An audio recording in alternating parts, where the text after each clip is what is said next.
பொதுப்பாதை ஆக்கிரமிப்பை மீட்டுத் தரக்கோரி கடமலை மயிலை ஊராட்சி ஒன்றிய அலுவலகத்தை முற்றுகையிட்ட மந்திச்சுனை கிராம மக்களால் 26ஆம் தேதி பகல் 12 மணி அளவில் பரபரப்பு.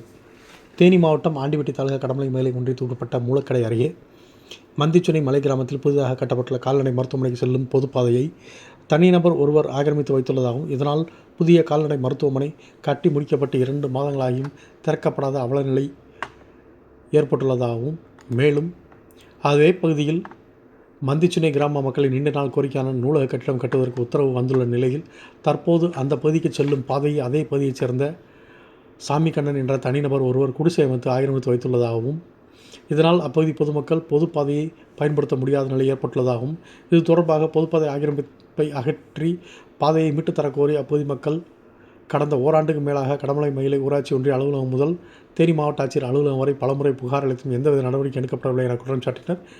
இதனால் ஆத்திரமடைந்த பெண்கள் உள்ளிட்ட 50க்கும் மேற்பட்ட ஊர் பொதுமக்கள் கடமலை மயிலை ஊராட்சி ஒன்றிய அலுவலகத்தை முற்றுகையிட்டு பொதுப்பாதையை மீட்டுத் தரக் கோரி போராட்டத்தில் ஈடுபட்டனர். ஆனால் கடமலை மயிலை ஊராட்சி ஒன்றிய அலுவலகத்தில் பரபரப்பான சூழல் ஏற்பட்டது. தொடர்ந்து கடமலை மயிலை ஊராட்சி ஒன்றிய ஆணையாளர் மற்றும் கடமலைக்குண்டு போலீசார் தொடர்ந்து போராட்டத்தில் ஈடுபட்டவர்களிடம் பேச்சுவார்த்தை நடத்தி உரிய நடவடிக்கை விரைவில் எடுப்பதாக கூறியதன் அடிப்படையில் போராட்டத்தை கைவிட்டு பொதுமக்கள் கலைந்து சென்றனர்.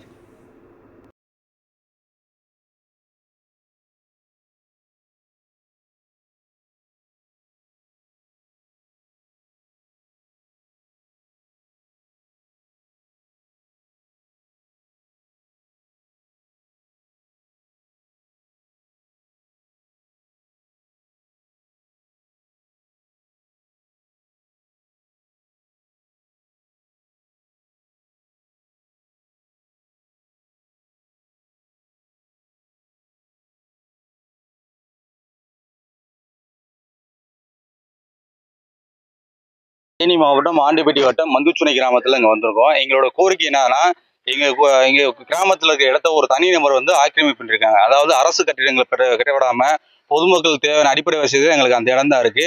ஒரு தனி நபர் அதை ஆக்கிரமிப்பு பண்ணிருக்காங்க. இது சம்பந்தமாக ஒரு வருஷமா மாவட்ட ஆட்சியர், வருவாய் கோட்டாட்சியர் எல்லாத்துக்கும் மனு கொடுத்துட்டோம். எந்த ஒரு நடவடிக்கை இல்லை. இன்றைய தினம் மாவட்ட ஆட்சியரை சந்திச்சு இங்க யூனியன்ல பிடிஓ பார்த்துட்டு எங்க கோரிக்கையை சொல்லிருக்கோம். எங்க கோரிக்கை ஏற்கவில்லைன்னா தீவிரமான போராட்டத்தில் ஈடுபடுவோம். கிராம பொதுமக்கள் சார்பாக தெரிவித்துக் கொள்கிறோம்.